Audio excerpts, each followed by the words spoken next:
Iran যেন Phoenix পাখি, হাজার হুমকি, পশ্চিমাদের শক্তি, কোনো কিছুতেই ইরানকে বাগে আনা একেবারে অসম্ভব ব্যাপার। ফিলিস্তিনে যখন আবারও বর্বরতা চালিয়েছে ইসরায়েল, আরব বিশ্বের অনেকের তখন নিন্দা জানানোর বিবেকটুকু পর্যন্ত জাগেনি।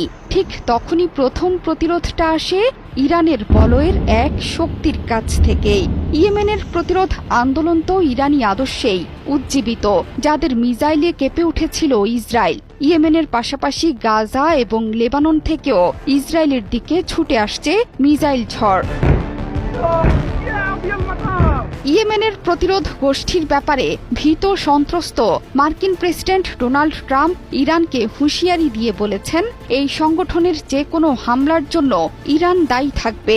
ইরানের ওপর চাপ বাড়ানোর পদক্ষেপের অংশ হিসেবে এই হুঁশিয়ারি দিয়েছেন ট্রাম্প। ট্রাম্প ট্রুথ সোশ্যালে লিখেছিলেন, কেউ বোকা হবেন না, ইয়েমেনের শত শত আক্রমণ ইরান থেকে উদ্ভূত, আর তারা ইরানেরই তৈরি। যদিও ইরান বলেছে ইয়েমেনের প্রতিরোধ গোষ্ঠী নিজেদের স্বাধীন সিদ্ধান্তে আঘাত হানছে ইসরায়েলে।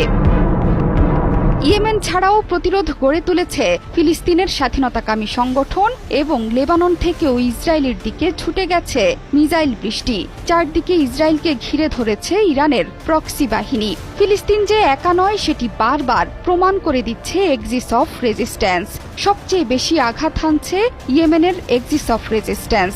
48 ঘণ্টায় অন্তত 3 বার ইসরায়েলে ক্ষেপণাস্ত্র হামলা চালিয়েছে তারা। তৃতীয় দফায় প্যালেস্টাইন 2 হাইপারসনিক ক্ষেপণাস্ত্র দিয়ে হামলা চালিয়েছে সংগঠনটি, যেটি আঘাত হেনেছে ইসরায়েলের তেল আবিবের কাছের বেন গুরিয়ন বিমানবন্দরে। শুক্রবার রাতে ইসরায়েলি সেনাবাহিনী জানায়, তারা ইয়েমেন থেকে ছোড়া একটি ক্ষেপণাস্ত্র ভূপাতিত করেছে, যা ইসরায়েলি ভূখণ্ডে প্রবেশের আগেই ধ্বংস করা হয়। শুধু ইসরায়েল নয়, লোহিত সাগরে মোতায়েন মার্কিন বিমানবাহী রণতরী ইউএসএস হ্যারি এস ট্রুম্যানের দিকেও কয়েক দফায় হামলা চালিয়েছে সংগঠনটি। ফিলিস্তিনে ইসরায়েলের আগ্রাসন বন্ধ না হওয়া পর্যন্ত সাগরে তাণ্ডব চলবে বলেও হুঁশিয়ারি দিয়েছে তারা।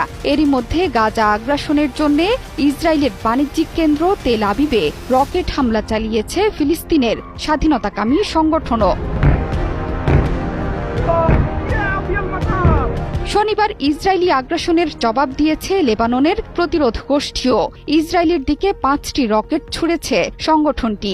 এরই মধ্যে রকেট হামলার জবাব দেওয়ার হুঁশিয়ারি উচ্চারণ করেছে ইসরায়েল, যা শুনে উদ্বিগ্ন লেবাননের প্রধানমন্ত্রী নওয়াব সালাম বিবৃতি দিয়ে বলেছেন, লেবানন নতুন এক যুদ্ধের দ্বার প্রান্তে দাঁড়িয়ে আছে। দেশের দক্ষিণে সামরিক